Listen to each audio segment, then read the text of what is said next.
Replacing the new inner cables is essentially the reverse of having taken them out. So first thing we will do, if we've changed the outer cable, is to reinsert the cable adjuster. It's best to screw it all the way in, because that gives maximum adjustment after fitting. Then we pass the upper cable, which is the longer one, through the hole of the brake lever into the cable adjuster. Then twisting often helps it to find its home. Okay, and make sure that the barrel on the end of the cable goes all the way into the bottom of the brake lever, and the flat sides to be matching the flat sides of the lever. Then we pass the end through the hole in this top moulding,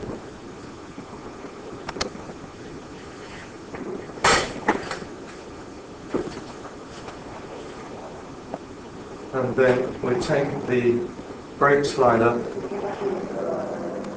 and we put the clamp back on, leaving 25 millimeters of cable at the end. Tighten up the crosshead screwdriver.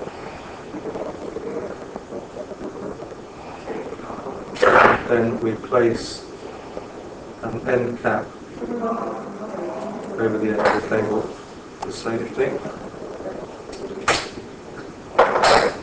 and straighten the cable slightly so that any deformation by the clamp is corrected. Then we take the lower cable and place it into the brake band, pass it through, and then we feed the assembly down the tube, and at the opposite end we have to make sure that where it comes out through the centre hole in the spring,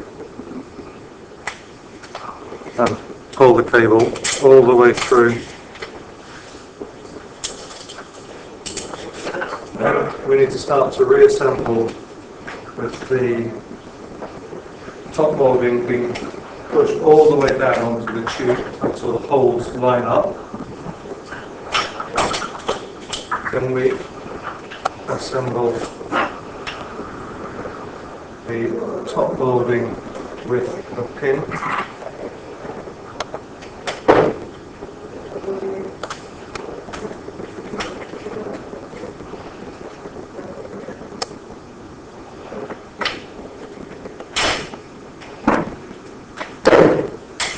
Again, wiggling the tubes will help to align them up.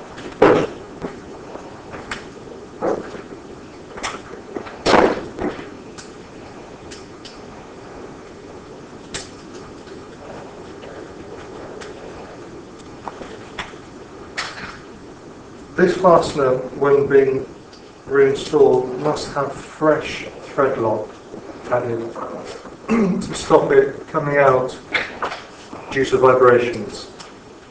Thread lock will be available from hardware suppliers or your bicycle shop.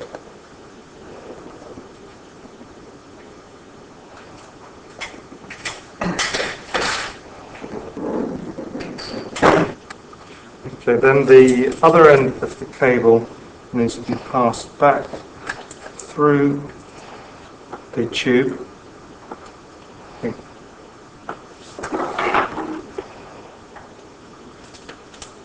Again, a slight twist will make this easier.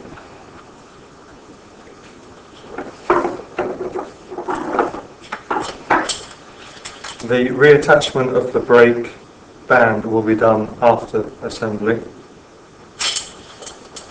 and then the crankcase can be closed. Very important to make sure that the transmission is still in position, and this piece of plastic, which can come out, is securely located over at the boss and deep in its recess. Then, to make the assembly easier, squeeze the buttons, withdraw the lower tube until there are two clear holes, and then ensure that the two bosses line up with the holes on one side.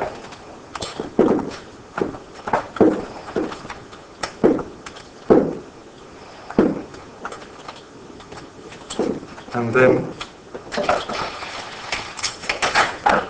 line up bosses on the other side during assembly.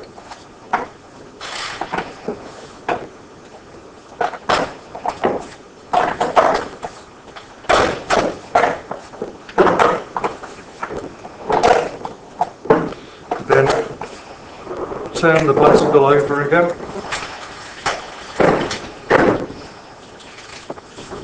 And refasten the crankcase bolts.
For each of the bolts, we must make sure that there is a spring washer under the head.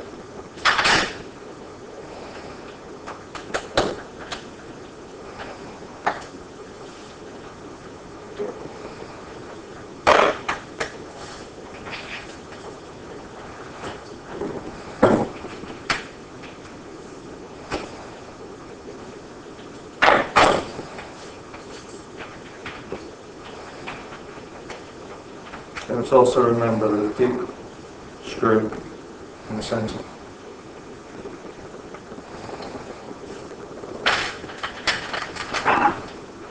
Then reconnect crosspiece. Again, on these fasteners, Loctite must be reapplied.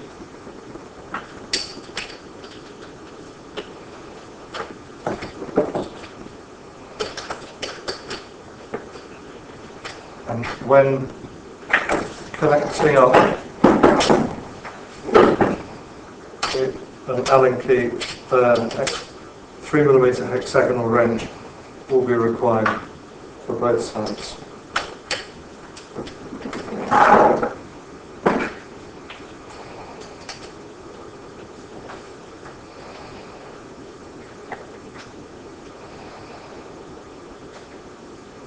Okay. We reapply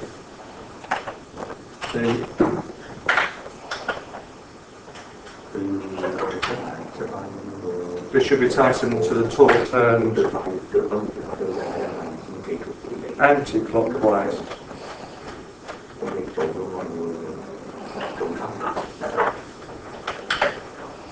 And again, tighten to the torque specified in the user manual.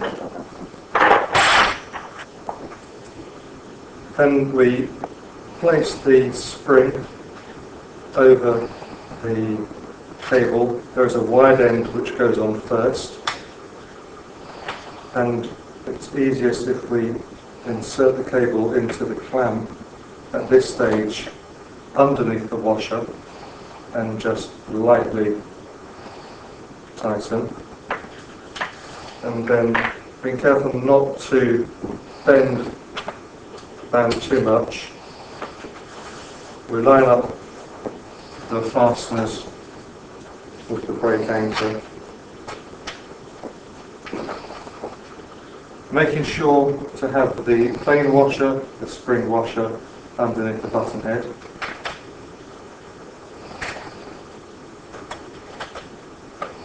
And securely tighten with the 2.5mm wrench.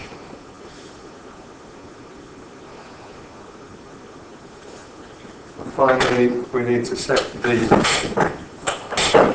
tension in the brake cable.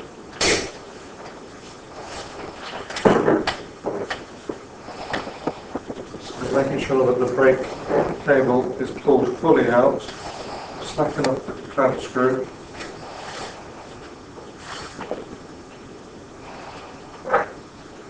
give it a slight pull, take all the tension out, and then holding the brake band tight against the hub, tighten up the clamp, and then refit the end cap. Fine adjustment on the brake can be done, making sure the buttons are locked, clamps are locked. Take out this excess loop until it sits flat, and then we pull and make sure that we have adequate braking action. If the action is not enough, then we adjust with the cable adjuster to make the cable move outwards. And retest. And then we make sure that there is clearance all the way around the band in the rest position.